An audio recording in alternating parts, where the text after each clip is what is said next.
আমাকে ধ্বংস করতে তুমি আগুন ব্যবহার করনি, তবুও আমি ধ্বংস হয়েছি।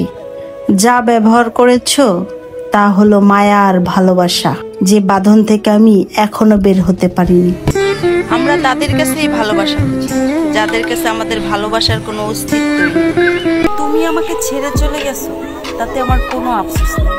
আমার আফসোস তো একটাই, আমি তোমাকে চিনতে পারি।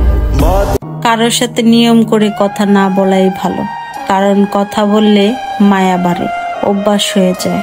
তারপরে যখন সেই মানুষটা কথা বলা বাদ দিয়ে দেয়, তখন দম বন্ধ হয়ে যায়।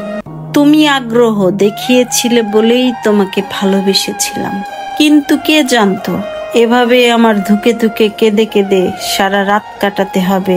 বিষণ্ণতা আমাকে চারদিক থেকে ঘিরে ধরবে। হে আল্লাহ, যে নিজের সুখের জন্য আমাকে ছেড়ে গেল, তাকে তুমি খুব সুখে রেখো।